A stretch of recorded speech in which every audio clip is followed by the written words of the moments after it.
Just sacrifice me to your cursed gods, human, the hobgoblin spat. You'll get nothing from me. Sacrifice? Ha! Don't even try to put on that act. The hobgoblin pointedly ran her gaze over the nearby undead and gave Ludmilla a knowing look. The gobs here told us all about it. Your people worship those thrice-damned gods of the slain theocracy, and you're clearly in bed with that evil god of death. He is not. Ludmilla stilled her tongue as soon as the heated words started to leave her mouth. He's not evil, she was going to say. Sursana was the god of death, judgment, justice and mercy. The greatest of the six, who weighed the souls of humanity and welcomed the righteous to his blessed eternity when they passed beyond the veil of life. But there was no point in correcting a demi-human who would never know his divine grace. It was a taunt, a sacrilegious statement spoken to incite her into ending the hobgoblin's wretched life on the spot. On a better day, she might have entertained the notion, but she currently needed information. Nonna. The elder lich glided forward on light steps. The hobgoblin's defiant sneer faltered as Nonna stretched out her pale hand. Charm person. The hobgoblin's cheek twitched. Its eyes dilated for a moment, and then the sneer returned. Nonna's hand shot forward, grabbing the hobgoblin by the throat. It issued a choking cough, sending flecks of spittle onto the stone. Gasping weakly, its ochre complexion turned ashen gray, and discolored marks grew from where it was being held. After several seconds Nonna flicked it away, sending it tumbling onto the ground. Charm person. Once again, Nonna cast the spell. A weak laugh issued where the hobgoblin lay. What did you do? Ludmilla asked. A touch attack, Nonna answered. I infused negative energy into the subject. Testing has indicated that physically and mentally weakening a target may influence its overall resistance. If it did, it wasn't enough. Ludmilla looked down at the form sprawled before them. She sensed that this hobgoblin was a good deal stronger than she was, perhaps around the strength of Mary. Nonna was stronger still, yet had still failed. Since they were an army, she thought there might be a general or some other commander influencing them all as a whole, much like how Ludmilla fortified her own vassals and subordinates. The hobgoblins had briefly used a magic resistance stance during the battle as well, and they might be maintaining it now. Her gaze went from the fallen hobgoblin to the one seated next to her, then the next. The last one in the row was slightly weaker than Ludmilla was. That one should be the weakest between them, she pointed at the hobgoblin. It looks pretty beaten up, though. Make sure you do not kill it. Charm person. The hobgoblin blinked twice, then looked up at them with a slight smile. The one beside it glanced at its fellow nervously. Did it work? Ludmilla asked. No, the smiling hobgoblin answered. The hobgoblin lying on the ground let out a snort, and the other two burst out in uproarious laughter. Ludmilla turned around and walked away. I propose that they be sent to a specialist, Nonna said when she caught up to her. Do we have these problems when testimonies are being taken for criminal investigations? Attempts to resist charm spells used for the purpose of collecting statements is a violation of the law, Nonna said. We have no problems in this regard. Then what was a specialist for? Well, she supposed it was none of her business. If they were willing to help extract any useful information out of these insolent hobgoblins, she had no qualms handing them over. Then go ahead and make the arrangements once we are done here, Ludmilla told Nonna. I was hoping we would get at least some information from these hobgoblins right away, but we will just have to take things as they come. Now that the initiative was hers to seize, she would need to act decisively. The nearest encampment was probably expecting some sort of report within the day from the column she had just destroyed. She would need to silence that camp before they suspected that something had befallen their advance contingent and relayed those suspicions deeper into the goblin army. She walked over to the lines of undead that had been raised throughout the battle, examining the rows of hobgoblins in their nearly uniform equipment. The quality of their arms and armor, as well as the high degree of training and discipline they possessed, forced her to reconsider just how quickly she could move and how far she could go before alerting the goblin army's commanders. She had higher expectations as to their opponent's strength than Nonna going into the battle, but even those were overshadowed by just how well they did against the two Death Knights she had initially sent to get a feel for their capabilities. The ambush had taken almost half a day to prepare, and the battle had lasted 15 minutes. It had cost her enemies 240 of their number, out of what must be over 100,000 and growing in the basin. Demi-humans were still being reported moving through the ancient pass, and the possibility that they were all just as well equipped and trained as the ones she had just fought was worrisome, to say the least. "Does raising squire zombies make the Death Knights weaker?" she asked Nonna. "No. The ability activates at no additional cost once conditions are met." The opening move of the ambush was to facilitate those conditions cleanly. For a squire zombie to be raised, the killing blow had to come from a Death Knight. The bone vultures and existing squire zombies worked together to subdue individual goblins, then drag them back to the Death Knight to be repurposed into more squire zombies. The method resulted in better quality squire zombies, as every one of them had their limbs and head intact rather than losing them or being outright chopped in half by the Death Knight. They were attacking at full strength, then? There was no magic or anything else being used to weaken them? "I did not identify any spells of that nature," Nonna replied, "and it is likely that the magic casters present were resisted if such an attempt was made. It is not impossible that skills or martial arts were used to produce a similar result, but the Death Knights have reported no detrimental effects." Looking over her shoulder at the hobgoblin captives, she gauged their strength again. Was it possible that all of the hobgoblins in the army were just that strong? "If that is the case," Ludmilla said, "this is going to be a much harder fight than expected." Mary said that Death Knights were around difficulty rating 105, that would be level 35 in your terms, correct? "That is correct." "And these Death Knights are defensive servitors, who sacrifice offensive power for greater defensive capability?" "Yes," Nonna nodded. "They display the defensive strength of a level 40 undead of its type while possessing the offense of a level 25. They have 3 skills, as far as I know of. Are there any more?" "No." Ludmilla sighed. Therein lay the crux of the problem. Lord Mayor mentioned that summons were generally inferior compared to a real creature, and the summoner chose what they summoned based on the specific traits that were advantageous in their situation rather than their all-around usefulness or strength. She could feel it during adventurer training with the various opponents set against them, and the Death Knights were a prime example of this practice at work. They were spectacularly tough, could draw the attention of belligerents, create their own minions, and their offensive strength was sufficient for the day-to-day work that they were intended for when least out. After observing the battle, Ludmilla asked, "Do you understand what was happening when the first 2 Death Knights were stopped?" "I observed the outcomes," Nonna answered, "but any coherent conjectures elude me thus far." The contingent had 2 columns, each divided into a handful of identical components, she said. The goblins were further divided into a vanguard and a baggage train. Both were armed lightly, like skirmishers. There were a dozen bugbears equipped in a way advantageous to their strengths, and they were used as shock troops that flanked the Death Knight.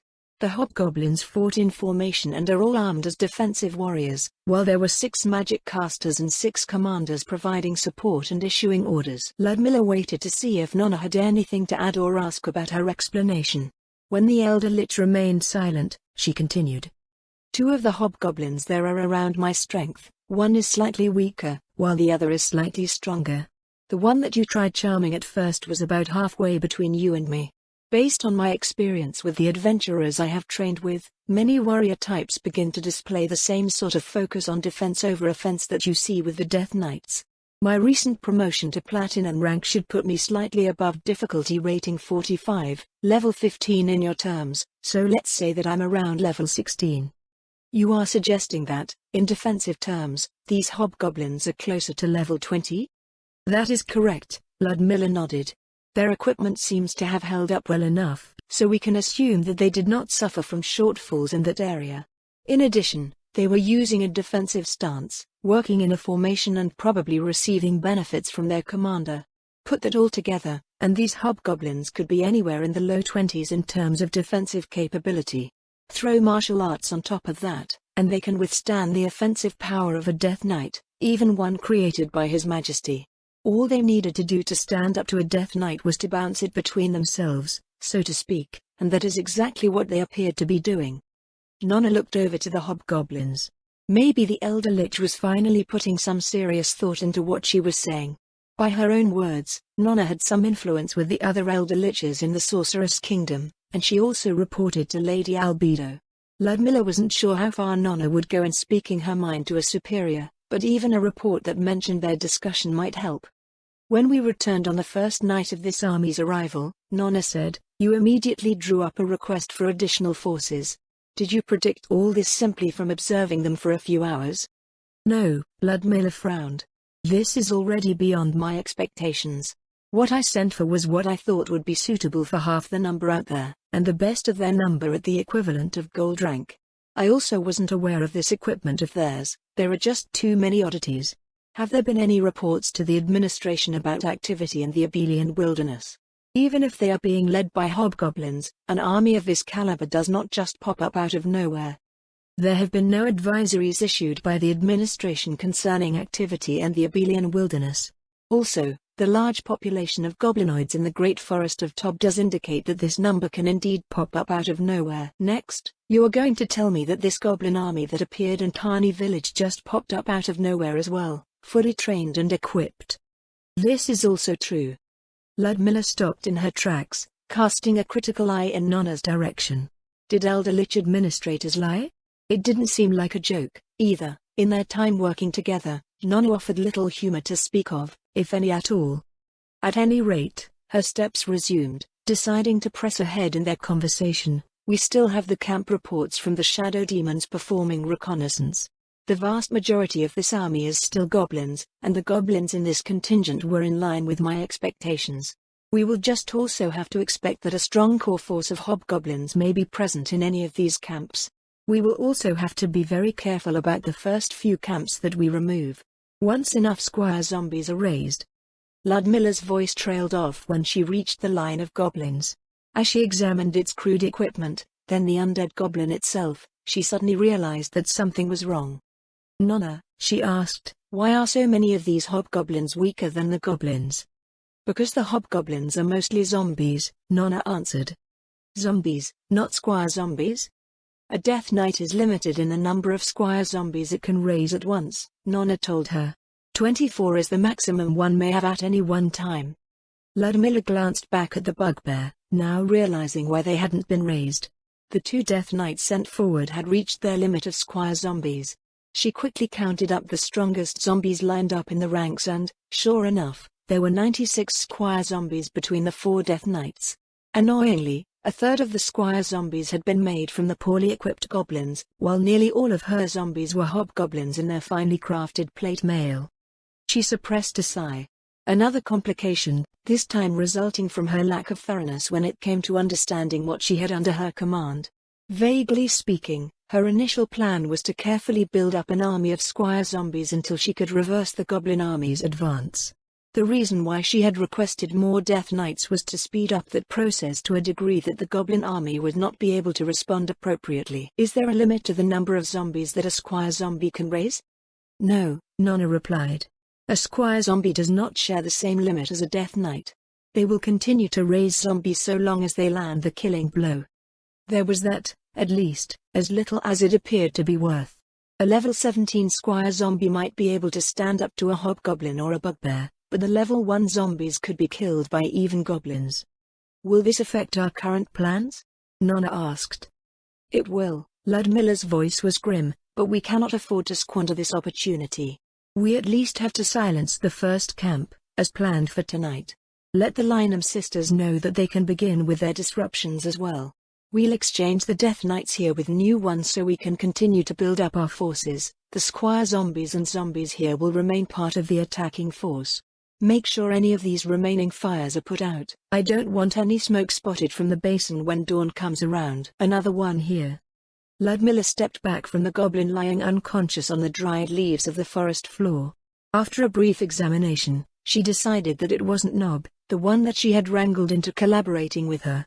Before sending him on his way, she had strongly advised him to take the first opportunity to flee the goblin army and hide somewhere, encouraging the other natives of the upper reaches to desert as well. There was no guarantee that he did or was even able to do so, but it was the best that she thought he could probably manage. A shadow demon slipped out of a nearby tree to scoop the fallen goblin up in its arms. With a flap of its translucent wings, it darted away through the undergrowth. She took a deep breath and relaxed for a moment before stalking onwards to track down her next target. In the half-hour after the Battle of the Western Pass, adjustments were made to her ongoing plans based on what she had learned there. She instructed the Elder Lich assigned to the Lizardmen to remain at the pass to coordinate movement between the upper reaches and the Vale while sending the two administering the fortified villages to return to their respective posts. While she thought them too vulnerable for direct combat against the surprisingly strong hobgoblin forces, they could still assist in rearguard duties and made for excellent defenders when placed in a fortified position. In addition, they were capable of summoning undead of their own, so she was able to add 12 skeleton archer variants, each roughly as strong as a gold-ranked adventurer, in an attempt to balance out her decidedly melee-heavy contingent. Nonna, who was stronger than the other Elder Liches, added 4/8. The incorporeal undead would be problematic for the goblin army to deal with, for, while the hobgoblins at least appeared to possess fine equipment, it did not have the look of being enchanted. Nonna, along with her Death Knights and their mix of zombie forces, were hidden in the forest a fair distance away from the encampment. For the past hour, Ludmilla and her two shadow demons had been carefully moving around and knocking out the goblin skirmishers set as pickets in the forests around it. Each one was delivered to the awaiting Death Knights to be converted into squire zombies. After 2 rounds around the encampment, however, they appeared to have run out of goblins, so she returned to the dry gulch where she had positioned her undead contingent out of sight. How many new squire zombies did we end up with? 52, Nonna replied. Will we be proceeding to the next phase of the attack? Have there been any problems here? Ludmilla asked. None, the Elder Lich answered. Then yes, Ludmilla said. But we will have to move our main force closer before we begin. She led them out of the gulch, then winced at the stomp, shuffle, and clank of the painfully unstealthy zombies and Death Knights.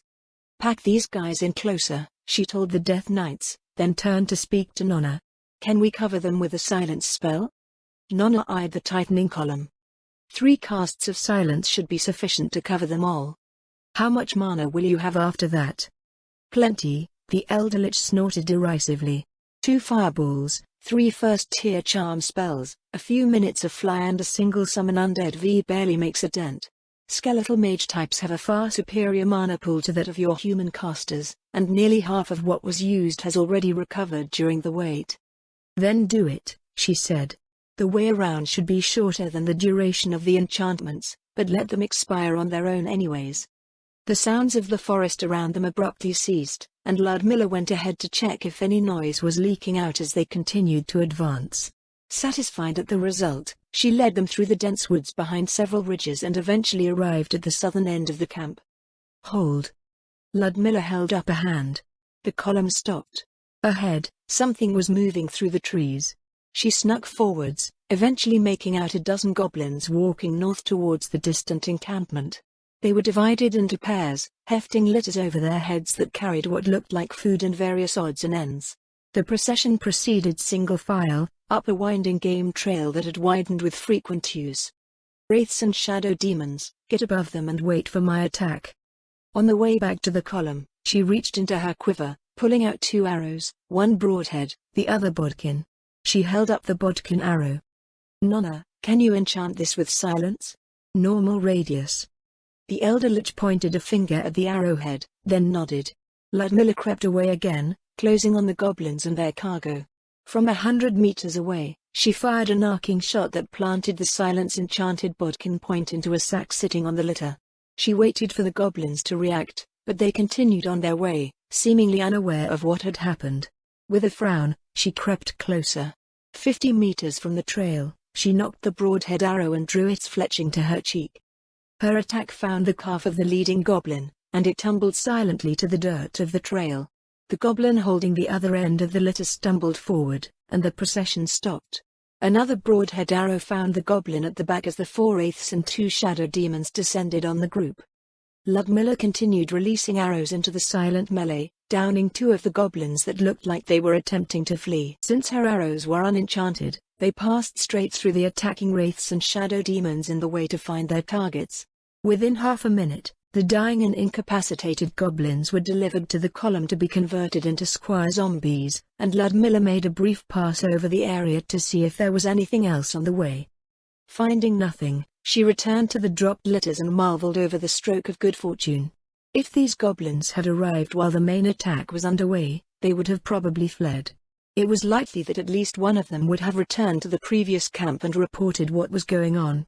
Instead, they had provided a dozen additional squire zombies and an interesting opportunity.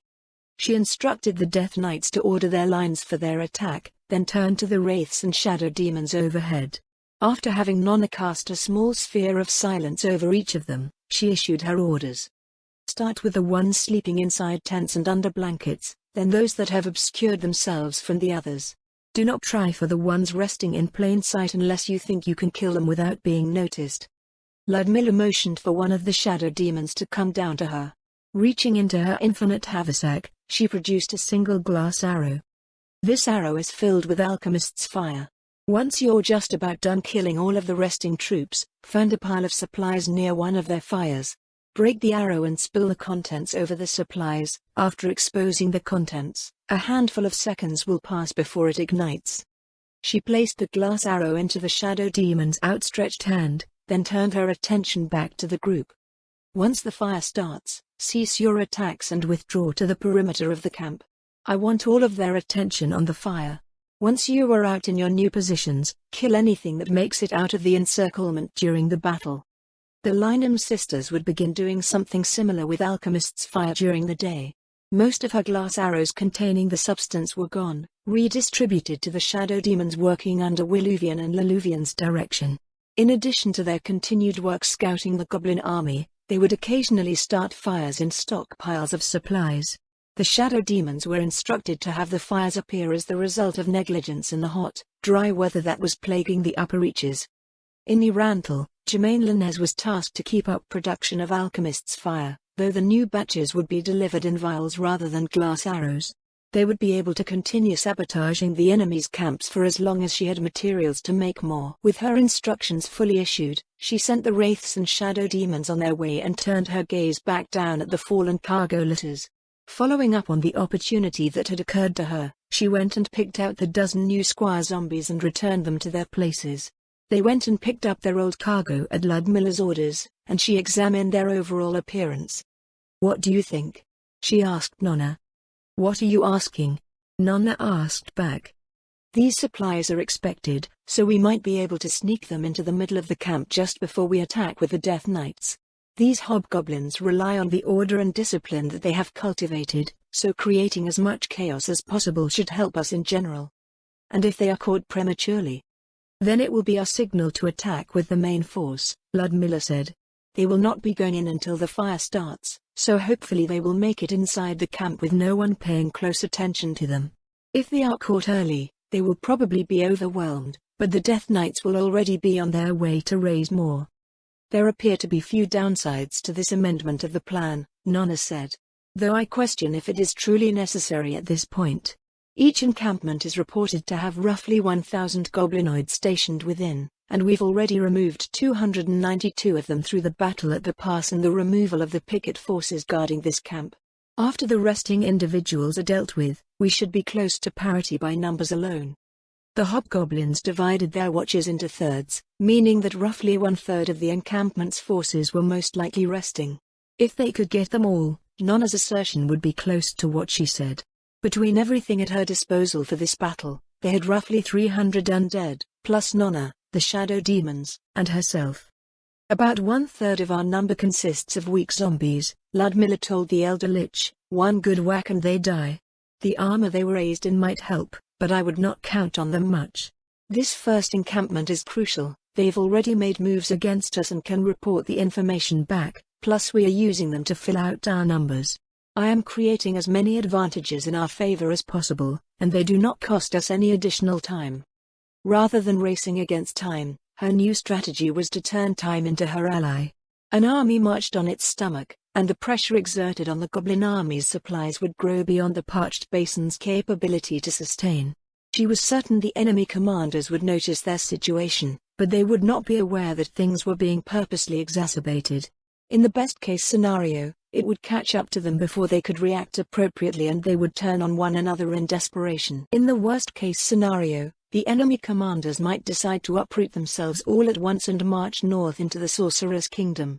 Ludmilla's current efforts were to dissuade them from doing so for as long as she thought she could.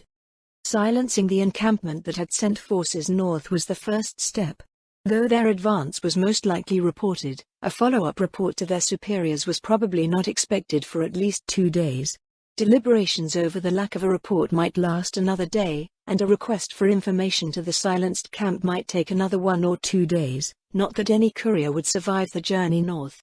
Crippling their ability to communicate and gain any information would in turn slow down their ability to react to developments, and every day that passed was another day that their supplies dwindled. A pillar of black smoke started rising in the night sky, though Ludmilla supposed that she was the only one who could see it from a distance. She set her goblin supply train in motion, then started issuing instructions to her undead forces. "Will there be any issues with those orders?" she asked Nano after issuing her orders. "They are fairly close to standard Death Knight tactics," Nana replied. "As long as its opponents are shaken by it, the Death Knights will have their attention drawn when it uses its skill. Therefore, the Death Knight will prioritize targets that have been overcome by their fear, as it has effectively lost control of them." "That is good to hear," Ludmilla said. "Remember to stay airborne at maximum range, using the trees as cover when you begin your bombardment. They will know where I am the moment they see a fireball streaking down at them." "They will know that a fireball came from your location," Ludmilla told her. "They will not know what is casting them, or where you are if you relocate between spells beyond the range of their dark vision. There is no need to launch streams of fireballs at them anyways, they are more for dissuading our opponents from getting too close to the edges of the encampment, so you will need to remain mobile." Ludmilla went to her place at the head of the undead lines, then moved closer to the encampment. Past the barricade of sharpened stakes along its edges, she could see hundreds of goblinoids milling about. They worked to throw soil onto the flames, but the measure was not very effective. The dried earth flew up in clouds of dust that were scattered by the wind, or large chunks that failed to smother the growing fires. She took note of which hobgoblins appeared to be in charge, mostly by the amount of shouting they did and how many others listened, as well as identifying what appeared to be several magic casters. After about half a minute, it appeared that they had given up on the fire and started moving the supplies away instead. Frowning, she tried to gauge how much damage had been done. Goblins were not very bright and would have probably kept trying to put the fire out, but the hobgoblins appeared to be much more level-headed and could think of alternative solutions. After 1 or 2 shadow demon-induced supply fires, they would most likely work out the best way to save their burning stockpiles, and that procedure would become rote behavior. The shadow demons would have to make their sabotage harder to deal with. The squire zombies delivering the supplies came into view, and a hobgoblin approached them. It spoke while gesturing, redirecting them to place their load in another location. Alarmed, Ludmilla issued new orders to maintain their facade. "Move to where he just directed you." They were not very far away, so they should have received her orders, but they didn't move. The hobgoblin scowled at them and stepped forward with fist raised. "Uh-oh." Ludmilla ordered the squire zombies to attack, and they thankfully carried out her command. Her makeshift infiltrators dropped their cargo and set upon the unexpecting demi-humans in their surroundings. She turned around and ordered the Death Knights to begin their assault. A fireball streaked down, exploding in the middle of the safely relocated supplies. Maybe Nana had a sense of humor, albeit twisted, after all. Panicked goblin voices filled the air as the 4 Death Knights smashed through the encampment's wooden barricade. She called out to the last one that punched through. "Hold on, flatten that section so the zombies can get through more easily." It stopped and turned around, spending a moment to stomp down the sharpened stakes. Ludmilla turned her attention upwards, ordering the bone vultures overhead to a lower altitude.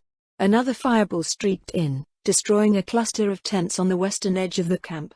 So far, she hadn't noticed anyone leaving their resting places, so the efforts of the wraiths and shadow demons appeared to be successful. With the section of barricade cleared, the various zombies shuffled into the camp en masse, taking their places to encircle the interior. Another fireball fell on the north side, turning a group of goblins attempting to flee in that direction into piles of jar. Bone vultures swooped down elsewhere to herd other goblins back into the forming encirclement. Once in a while, a wraith or shadow demon made itself known to kill an escapee outright. Within 5 minutes, the ring of zombies had shuffled into place, leaving the surviving demi-humans trapped inside with the 4 Death Knights. Ludmilla made her way around the outside of the encampment, checking for any sign of unnoticed escape. Nonna floated down beside her. "We are entering the final phase of the attack," the Elder Lich said. "Did you have any additional orders?" A shriek sounded from nearby as a goblin attempted to get past the ring of zombies. A new zombie rose and took its place in the line. Ludmilla examined what was left of the camp. "Shrink the encirclement. 2 paces forward." As one, the zombies shuffled in. She had expected the crisp sound of hundreds of steps in unison, so it was vaguely dissatisfying. There were also a number of problems that came with the command. The zombies had moved according to her orders, straight into any obstacles that barred their path. Squire zombies tore down or tossed aside any tents or objects in the way, but the weaker zombies were incapable of doing so. They became entangled in the tents or tripped over bags and other articles. A goblin dashed towards a nearby opening caused by the clumsy maneuver, ducking under the grasping arms of the zombies nearby. As it hopped over a fallen zombie and through the opening that it made, Ludmilla stepped forward and kicked it back into the ring. Bone vultures started swooping down all around the encampment, attacking others who were attempting a similar escape. After she fixed the encirclement, Ludmilla glowered at the zombies in front of her. "That was such a basic problem that this result was unexpected," she muttered. "The regular zombies are mindless," Nonna told her, "while the squire zombies have the barest of what might be called intelligence. They all followed your orders exactly, but you did not provide them with supplementary instruction for obstacles. Therefore, only the squire zombies carried out your command in what you would consider an acceptable manner." "I see," Ludmilla said. "How would one control entire armies of mindless undead at a time, then?" "With broad instructions," Nonna replied. "Aim for collective results, or set them to tasks where precision and independent thought is not required." "Are these squire zombies capable of controlling them?" "It would be strange if they could not. They are the ones raising them, after all." She ordered several squire zombies into the encirclement to begin cleaning up the scattered goblins and organizing the aftermath. After each new zombie rose, it moved to join the others. Eventually, there were enough goblin zombies to close the line on their own, and she ordered the rest of the squire zombies to get to work. In the end, there were 6 hobgoblins packed together in the center of the camp. Unlike the hobgoblins that entered the pass, they could only face outwards in the direction of each Death Knight. Not only that, they were more along her initial expectations for a well-trained hobgoblin's average strength. If it came down to brute force, the Death Knights would probably take only a minute to crush their formation. Ludmilla ordered a single Death Knight forward to test their defense. The first, experimental swipe of its tower shield knocked 2 hobgoblins to the ground. The commander within the formation barked out orders, and the glow of healing magic washed over the fallen soldiers. They rose to their feet again. As if to mock their efforts, the Death Knight took another swipe at them, knocking down not only the 2 who had just recovered, but 4 more besides. They possessed discipline but lacked strength. She imagined that the rank-and-file Imperial Legionnaires her father often described would suffer the same outcome. The question that remained was whether these hobgoblins were an actual representation of the goblin army's strength rather than the ones who had come up the pass. She ordered the Death Knights to stop using their skill and entered the ring of zombies. "I would speak to your commander," she called out to them. The hobgoblins started at her voice as if noticing her for the first time. "What the hell?" One of the ones she had marked out earlier spoke. "What the hell is a human doing here? How are these things not attacking you? Wait, you're undead? Why, you must be." Ludmilla frowned at the unexpected accusation. In a way, she could understand why the hobgoblin commander might have come to this conclusion, but she certainly didn't look like any of the undead that might commonly be seen outside of the Sorcerer's Kingdom. "I am a human of the Sorcerer's Kingdom," she explained. "These undead are under my command." "Liar!" the commander shouted. "These undead monsters would never submit to a weak human." Ludmilla walked around to the north side of the formation, and dozens of eyes followed her. "Do I smell like one of the undead?" She knew she had been out for over a day, but she was fairly certain that she did not smell like a corpse. The hobgoblins sniffed the air in unison. She had never had so many demi-humans, or anyone, for that matter, sniff at her before. A part of her itched to start loosing arrows at them. "You do smell like a human." No, this is a trick. You're just some undead creature imitating a human." Why did he insist on her being undead? She didn't even have the ivory skin of the more human-like undead that she knew of. Ludmilla met the gaze of another hobgoblin standing beside the commander. "Surely you have heard from the locals that humans live north of here." "It's a rumor with no proof," the hobgoblin answered. A tale spread in fearful whispers, as if warning of a curse. "Even if you're really a human," another added, "they say that the humans here worship the 6 great gods of the slain theocracy.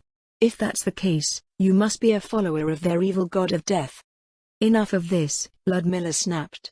"You have 2 options, surrender or die." "What?" the commander snorted. "So you can have an easier time sacrificing us to your evil god. We know we're dead, but if you think we'll just meekly let you do your thing, you're dead wrong." "Look." "No, you look," the commander cut her off. "Undead, human, whatever you are, the outcome is clear enough to us." The commander bellowed out his orders, and the hobgoblins charged towards her. 2 Death Knights interposed themselves between the hobgoblins and Ludmilla. "Fill out your squire zombie formations if you still need to. Let the squire zombies have the rest." The Death Knights and the squire zombies surged forward. It didn't even take the minute that she had expected. "What do you think?"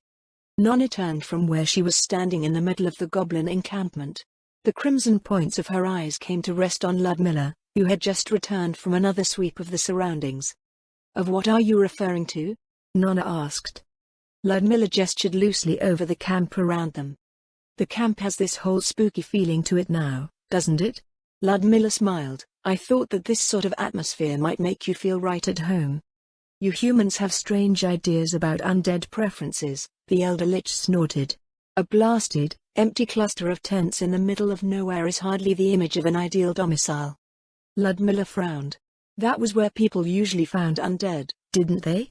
Lonely battlefields where unmarked graves lay beneath rolling mists. Haunted ruins hidden away from the living. Dungeons and labyrinths steeped in darkness. At least that's where one usually found the undead. Why would they frequent those sorts of places if they didn't like them? It wasn't as if they couldn't go elsewhere if they did not." She thought she had done a good job of it, as well. There were still a few hours until dawn when the last hobgoblin fell, and Ludmilla set about ensuring that no sign of the encampment's demise could be recognized from a distance. Fires were stamped out, burnt tents and supplies were cleaned up, and the rest was reorganized to give it an undamaged appearance. Rather than stew over the hobgoblin commander's impression of her as one of the undead, she decided that playing along with the fears surrounding the undead would suit her purposes just as well, if not better. It was a notion she could reinforce more easily than some idea that there were humans ready to slay any intruders the moment they strayed too far north. She was only one human, but she had plenty of 100% genuine undead. The corpses of the demi-humans slain in their sleep were replaced by zombies, and she arranged the squire zombies in a way that made things still look active from afar. A single Death Knight was left in the camp and loosely disguised as a bugbear. The other 3 were sent to switch places with the last of her Death Knights that had not yet raised any squire zombies. Overall, she thought that any approaching goblins from the south would not expect anything until they came inside, and then it would be too late. Just in case, she assigned her 2 shadow demons to eliminate anyone that attempted to flee back the way they came. Keeping the invading goblin army in the dark about what was going on would buy her at least a few days where she could enact sabotage with the shadow demons, re-evaluate her plans and explore potential options. In the worst-case scenario, a scout might escape and report that the encampment had been haunted, but a suitable response on the hobgoblin's part would still take time. At least she thought it looked haunted, just the sort of thing one might expect out of a piece of land frequented by the undead. Nonna, however, begged to differ. Ludmilla hadn't expected that her thoughts on the matter would be that far off. She thought that Lady Shiltier's home would have at least some undead flavor to it as well, but, based on Nonna's response, it appeared that she had erred in her assumptions. Maybe it was just a normal manor surrounded by a nice, pastoral vista. After making a few last-minute checks, Ludmilla returned back up to the pass with Nonna, leaving the hundreds of undead to haunt the vanquished encampment. When they reached the top of the pass, a bone vulture flew down to land before them with a roll of parchment in its beak. She reached out to retrieve it, unfurling the paper and frowning down at its contents. "Lady Shiltier will be here in the morning," she murmured, "but it doesn't say why. Take your time coming back if you need to regenerate mana, Nonna, I will be going on ahead." Ludmilla darted off down the other side of the pass. 2 hours later, she walked up the village lane and entered her manor. "Welcome back, my lady," Leluvian said. "I've taken the liberty of drawing a bath for you. A change of clothing is being prepared, as well. I've been out there for so long that the hobgoblins are starting to mistake me for one of the undead," Ludmilla said as she started to work off the buckles of her armor. "How have things been going back here?" "The village is mostly the same," Leluvian replied as she set up a divider made out of thin wooden panels to block the view from the hall, though Smith Kovalev has become curious about all this equipment that's returning from the border. "Oh," she looked up, "what did he have to say about it?" "He admires the craftsmanship, my lady, but he's unfamiliar with the style. It's not human or elvish or even any of the demi-human work that he's seen. His best guess is that it's vaguely dwarven, but there are many notable differences." "Dwarven?" The dwarf kingdom in the Azalizia Mountains was far too removed from the Abelian wilderness to have any contact with the demi-humans there. Were there other dwarves in the region? She couldn't imagine that the Azalizia dwarves were the only dwarves, yet she had never heard of any such thing near her own little corner of the world. It would certainly explain who they got their equipment from, but the how of it was still a mystery. Tribal demi-humans were not much for any manner of commerce, though Florian and Leanne had recently made a small project out of the possibility. "Was there anything else?" Ludmilla asked as she discarded the last of her garments. "On the village end, "No," Leluvian replied. "Everyone is staying within their respective fortifications, except for the lizardmen, I suppose. They're still working to fashion their new homes. On the war side, I've already sent out the shadow demons with their gifts." "Would it be right to call it a war, my lady?" "I have a feeling that there will be far more casualties in this conflict than all of the wars fought between Riastais and Baharuth combined, save for the one this year, of course. If they can call all those past years a war, then I suppose we might call what we are having here a war as well. Have the new shadow demons given you any trouble?" "Not at all, my lady," Leluvian smiled. "They always seem very happy to work with me and my sister. It's quite a pleasant experience, and the results are very gratifying." "Is that so?" Ludmilla said as she dipped a toe into the basin of hot water prepared for her. "I am glad you are all getting along then. How soon until you think that your work will start to strain these goblin camps?" Finding the water amenable, Ludmilla slipped into the basin. She closed her eyes to enjoy the sensation and awaited Leluvian's response. Well," Leluvian said after a few moments, "we're starting with random locations at higher elevations, whenever a decent opportunity presents itself. There are goblins in each camp that send supplies to the next camp 3 times a day, and a good fire might destroy 2 or 3 days' worth of food. What's left to be seen is how they react to it." That was indeed the question. They weren't sure how quickly the goblin army could make up for their lost supplies, only that they relied on regular replenishment from previous camps. The plan was to attack one stockpile, then move on to others until the destroyed ones were nearly replenished, then attack them again. If their resources were already stretched thin, the situation would quickly become dire. If they had huge stockpiles being delivered from wherever they came from, they could simply increase the number of goblins moving supplies to counteract the disruptions. Speaking of reactions," Ludmilla said, "I had one of the shadow demons attack a supply stockpile. They were able to save a good amount of their supplies by moving them away in time, so we will have to be more liberal with our usage of alchemist's fire to ensure supplies are thoroughly destroyed." "I see. I'll update them when they come in from their first set of attacks. Should we use 2 arrows or 3 from now on?" 2 for now. We should have vials of the stuff ready in a day or 2 for pickup, so there will be at least that many to spare. Make sure they get it on as much of those supplies as possible, rather than just a single spot." "It will be done, my lady." The gleam in Leluvian's flecked granite eyes gave Ludmilla pause. "You seem quite excited about all this yourself," she noted. "The both of us are, my lady," Leluvian replied. "When we first started doing this sort of thing over in Facet County, I thought the feeling might be like you suggested, the chance to help see House Facet finally get their comeuppance. As the days went by, however, we saw what you were trying to do and our desire for vengeance just seemed petty by comparison. Even with what little I know of what the Facets subjected your family to," Ludmilla looked up at Leluvian with a furrow on her brow, "I would not call your desire to play a part in their fall petty." "We know you wouldn't, my lady," Leluvian replied, but we consider it as such all the same. As maids, we see much of what goes on in a noble household. We're exposed to the life and work and thoughts that outsiders can only imagine or speculate upon. Laluvian finished checking over Ludmilla's dress, laying it over her bed and returning to pick up a sponge from beside the basin. Did anyone ever tell you how long we were slaves of House Facet, my lady? I have not asked anyone about it, actually. We have mentioned this before. Laluvian squeezed the sponge tightly in her fist, but my sister and I were born into slavery.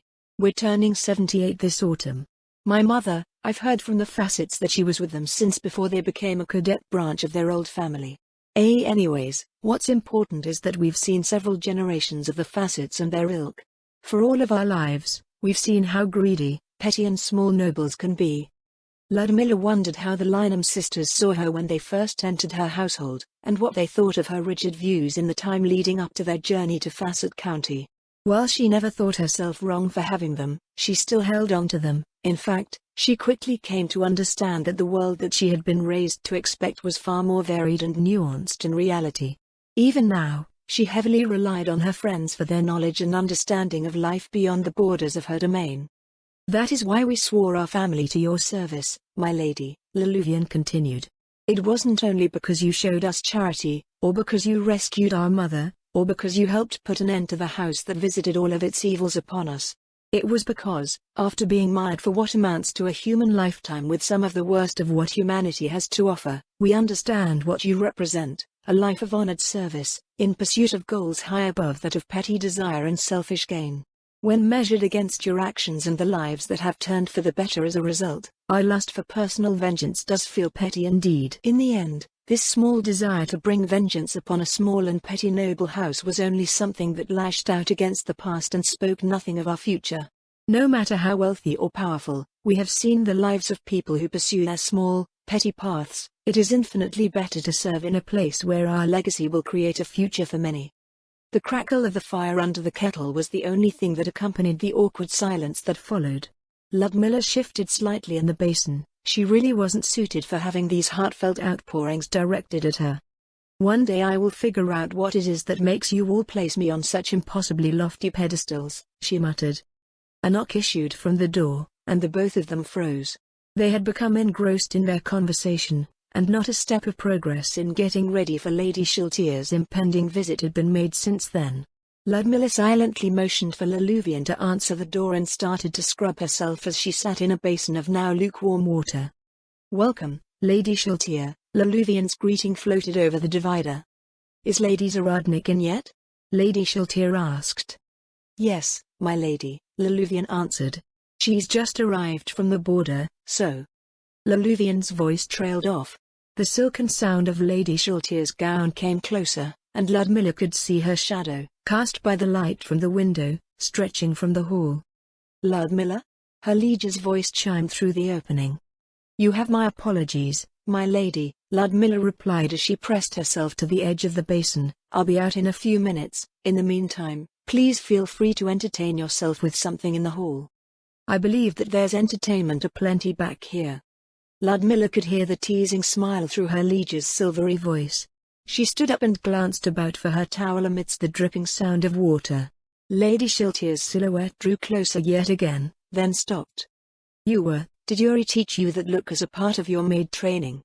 Lady Shiltier's voice was no longer directed through the opening. I can feel her adjusting her spectacles all the way in Erantal. Lady Shiltier's shadow receded just as Ludmilla located her towel.